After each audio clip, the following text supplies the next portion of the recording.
Hello, I welcome you all once again to my channel Explore Education. I am Dr. Rashmi Singh, Assistant Professor, Department of Education, SS Khanna Girls Degree College, University of Allahabad.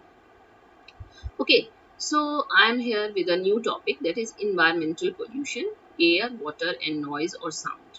So it is a very common topic, you can say, in many disciplines. Like in biology, we read about environmental pollution. In chemistry, we study environmental pollution. In environmental science, we study environmental pollution. Even in education, we study environmental pollution or environmental education and all, है ना?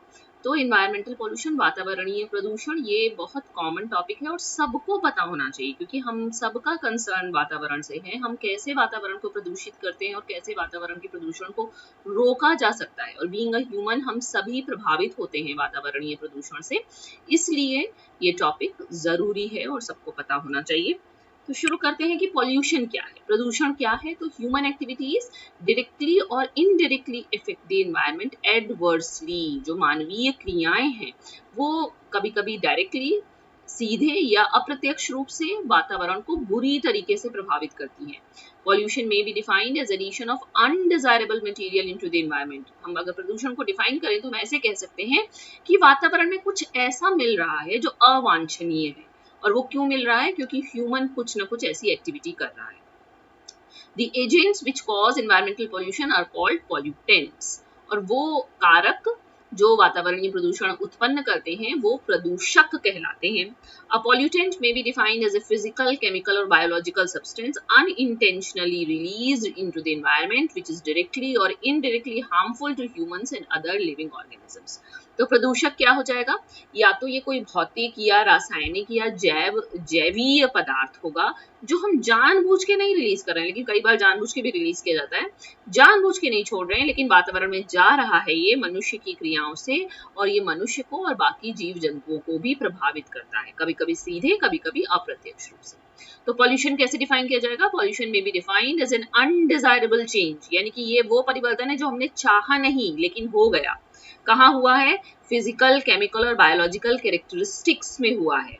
कहाँ कहाँ? हमारी पृथ्वी, हमारी वायु, हमारी भूमि, हमारा वातावरण, सब में ये परिवर्तन आया है, जिसने दैट में या तो करेगा या कर रहा है हार्मफुली इफेक्ट ह्यूमन लाइफ। हमारे मनुष्य के जीवन को वो बुरी तरीके से प्रभावित कर रहा है। The lives of the desirable species, our industrial processes, living conditions and cultural assets, और दैट मे और विल वेस्ट और डिटीरियोरेट अवर रॉ मटेरियल। हमारा रॉ मटेरियल नुकसान हो रहा है, हमारा कल्चरल एसेट खराब हो रहा है। आप देखते हैं ना, कभी कभी आता है कि ताजमहल की दीवारों पर ये पीलापन आ गया है ड्यू टू पोल्यूशन, या पुरानी पुरातात्विक महत्व की जो चीजें हैं वो खराब हो रही हैं, हमारी जीवन दशा खराब हो रही है, हमारे नई नई बीमारियां हैं, ये सब कुछ कह रहे हैं कि पेस्टिसाइड देके सब्जियां उगाई जाती हैं, तो उनको खाने से आप स्वस्थ तो क्या होंगे, बीमार हो रहे हैं, नई नई बीमारियों की उत्पत्ति हो रही है।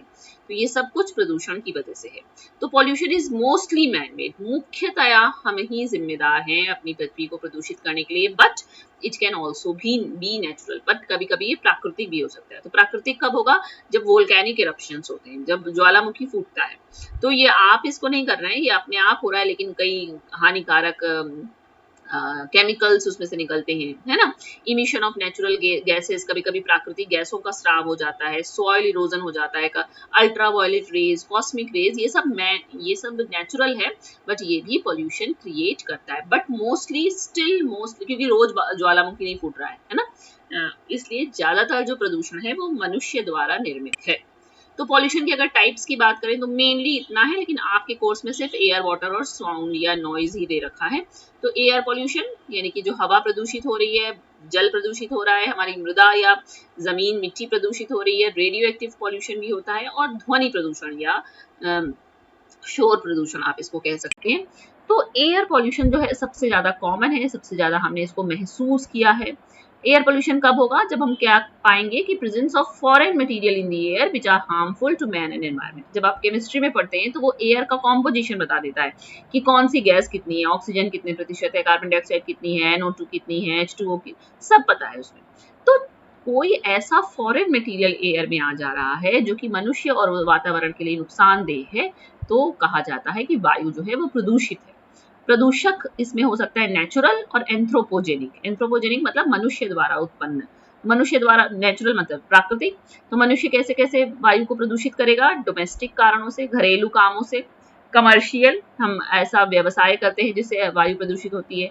हम कभी कभी खेती भी ऐसा काम कर रहे हैं कि वायु प्रदूषित हो रही है। जैसे आपको पता है अभी जैसे ही दिवाली का समय आता है तो दिल्ली की वायु एकदम प्रदूषित हो जाती है। कहा जाता है कि आसपास के राज्य जो है वो पराली जलाते हैं, इसलिए वो वायु प्रदूषित होती है। इंडस्ट्रियल, आप देखते होंगे हम लोग कभी कभी ट्रेन से सफर करते हैं या इंडस्ट्रियल एरिया में चले जाइए तो ऊंची ऊंची चिमनियों से एकदम काला धुआं निकलता है, और वो सब कहाँ जा रहा है? वायु में जा रहा है। ट्रांसपोर्टेशन रिलेटेड सोर्सेज तो हम जानते ही हैं, इतना शहर में, हर शहर में इतना जाम है, इतना ट्रैफिक कंजेशन है, और हर गाड़ी कार्बन डाइऑक्साइड और उससे रिलेटेड केमिकल्स रिलीज कर रही है। क्लोरोफ्लोरोकार्बन सब रिलीज हो रहा है, कार्बन मोनोऑक्साइड रिलीज हो रही है, और ये सब वायु को प्रदूषित कर रही है। तो ये कुछ आप ऐसे समझ सकते हैं सोर्सेज ऑफ एयर पोल्यूशन। देखिए हम वेस्ट को जला देते हैं, ऐसे प्रदूषित करते हैं। ट्रांसपोर्ट, चाहे वो वायु में हेलीकॉप्टर है, आपकी कार है ना। इंडस्ट्रियल पोल्यूशन यही मैं बता रही थी, धुआं निकलता है। हाउस होल्ड इमिशन हम करते हैं, वुड, कोल और वेस्ट को जला देते हैं। क्लीनिंग एंड पर्सनल केयर के जो प्रोडक्ट्स हम यूज करते हैं वो भी। Agricultural and life stock practices से भी वायु प्रदूषित होती है। और नेचुरल इमिशन तो है ही, जैसे वोल्केनिक एक्टिविटी, जंगलों में आग लग जाती है, आप देखते हैं महीनों बुझती नहीं है। विंड ब्लोन डस्ट, जो धूल उड़ा ले जाती है हवा, ये सब वायु प्रदूषण के स्रोत है। इस तरह से भी देख सकते हैं आप, जैसे कि नाइट्रोजन ऑक्साइड है, हाइड्रोकार्बन्स हैं, कार्बन मोनोऑक्साइड है, सल्फर डाइऑक्साइड है, कार्बन डाइऑक्साइड, मीथेन, क्लोरोफ्लोरोकार्बन और हेलोजन। ये मेनली जो है हमारे एयर को पॉल्यूट करते हैं। फोटोकेमिकल स्मॉग में मिलता है, एसिड डिपॉजिट हो जाता है, आपने एसिड रेन की बात सुनी होगी। ग्लोबल वार्मिंग तो है ही, ओजोन शील्ड जो है हमारी वो डिस्ट्रक्ट हो रही है, और इसीलिए radioactive rays, ultraviolet rays direct पृथ्वी तक आ रही है। व्हीकल एग्जॉस्ट से निकल रहा है, फॉसिल फ्यूल जो हम जलाते हैं, पेंट का सॉल्वेंट भी, पेस्टिसाइड जो हम यूज करते हैं, जो हम डिफॉरेस्टेशन, जंगलों में आग लगा दे रहे हैं, रेफ्रिजरेटर से निकलती है, प्लास्टिक फोम से निकलती है, और इवन फायर एक्सटिंग्विशर में से जो गैसेस निकलती हैं वो भी वायु को प्रदूषित करती है। ओके, एसी, एसी और रेफ्रिजरेटर से बहुत खतरनाक। आप देखिए जब जैसे कार है, कार के अंदर तो हम एसी चलाकर बैठे हैं, पर कार के बाहर देखिए वो कितना गर्मी, ग्लोबल वार्मिंग है कितना उससे, है ना। तो कैसे कंट्रोल करें, कैसे रोका जा सकता है वायु प्रदूषण को? तो कैसे रोक सकते हैं हम? रिड्यूसिंग एमिशंस फ्रॉम व्हीकल्स, जो वाहनों से जो खतरनाक गैसें निकल रही हैं उनके एमिशन को रोकना होगा। ऐसी गैसें बनाई, ऐसे वाहन बनाए जाए जिनसे खतरनाक गैसें नहीं निकले, कम निकले, फ्यूल इफिशिएंट हो। हम इलेक्ट्रिक व्हीकल्स यूज करें, हम कैटालिटिक कन्वर्टर्स यूज करें, जिससे वो गैसें कुछ दूसरी गैसेस में कन्वर्ट हो जाए जो कम हानिकारक हों। ट्रैफिक कंजेशन रोका जाए, क्योंकि जब ट्रैफिक होता है तो हर गाड़ी से धूल, धुआं, नॉइज, साउंड सब निकल रहा है। और पब्लिक ट्रांसपोर्टेशन को हमको प्रमोट करना चाहिए। रीन्यूएबल एनर्जी को प्रमोट किया जाए, यानी कि उन सोर्सेज पे हम जाएं जो कि दोबारा रिन्यू हो सकते हैं, एनर्जी एफिशिएंट सोर्सेज की तरफ हम जाएं। और इमिशन कंट्रोल हमको इंडस्ट्री से भी रोकना होगा, वहां कठोर नियम बनाइए। Install air pollution control devices, वहां पे एयर पोल्यूशन को कंट्रोल करने की युक्तियां लगाई जाएं। ग्रीन टेक्नोलॉजी की बात हो रही है ना, ग्रीन स्पेस, जितना ज्यादा पेड़ लगाए जाएंगे वायु प्रदूषण उतना कम होगा।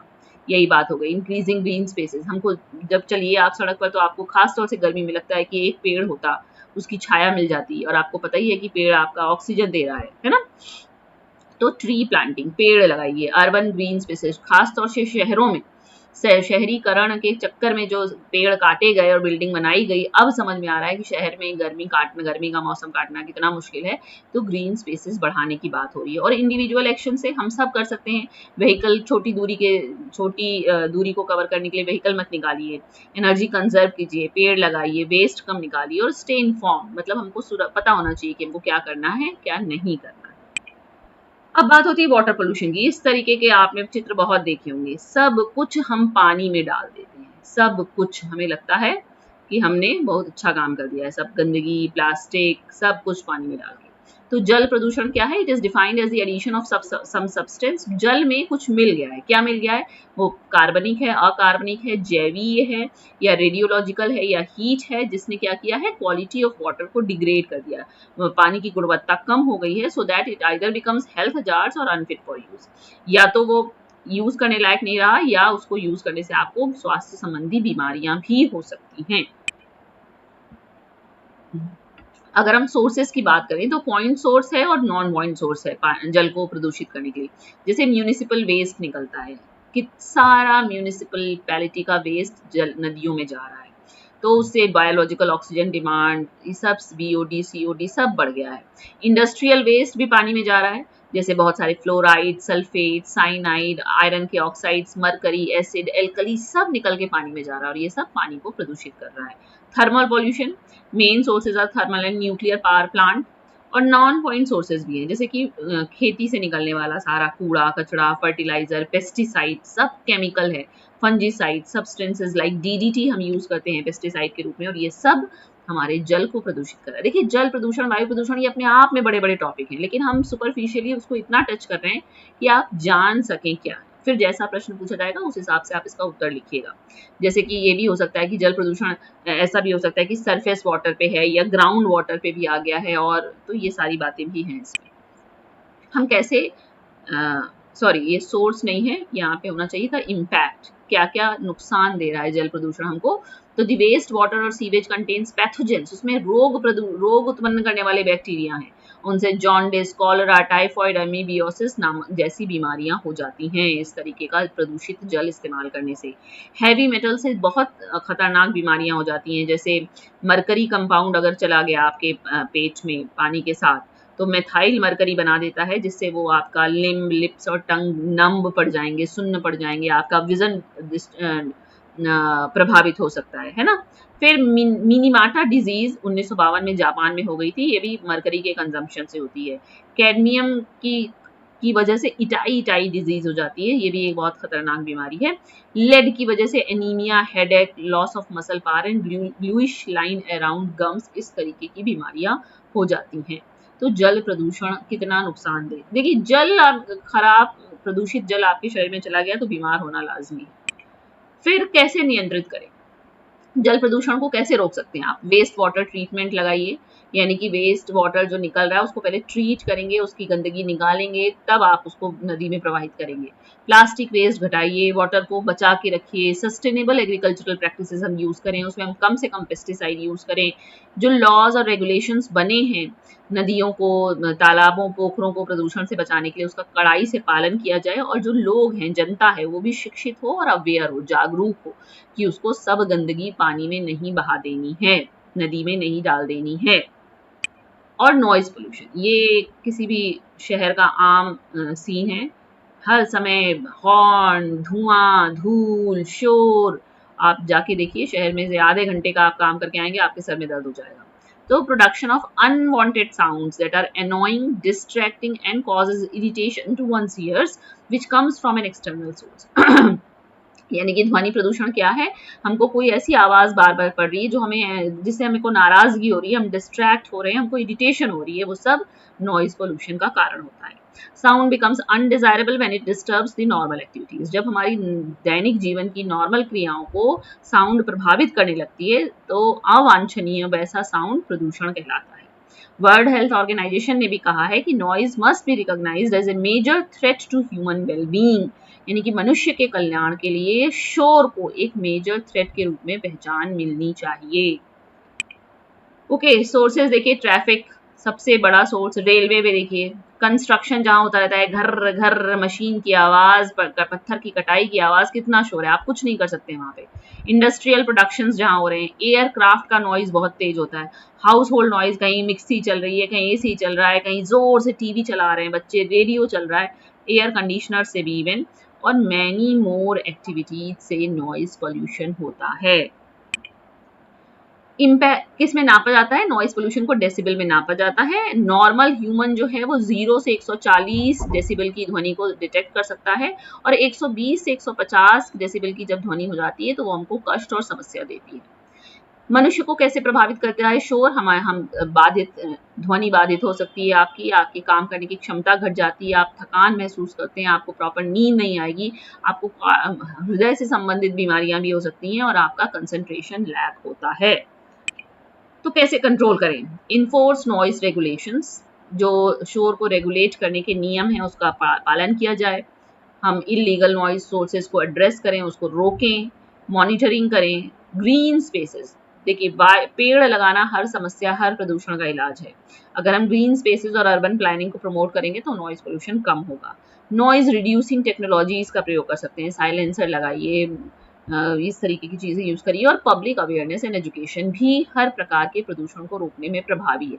हमें पता हो कि हमें किस वक्त कितने डेसिबल की ध्वनि से ज़्यादा हमको इस्तेमाल नहीं करना है, हम खुद भी ना करें और दूसरों को भी ना करने दें।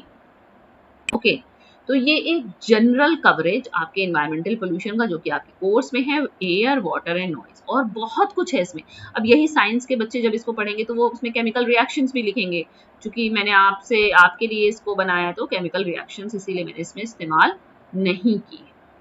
ओके, बहुत सारे से रिलेटेड छोटे छोटे टॉपिक भी हैं, जैसे एसिड रेन, डिफॉरेस्टेशन, बायोमैग्निफिकेशन, आपका बायोलॉजिकल ऑक्सीजन डिमांड, ये सब है ना। लेकिन फिलहाल शुरुआत के लिए इतना पर्याप्त है।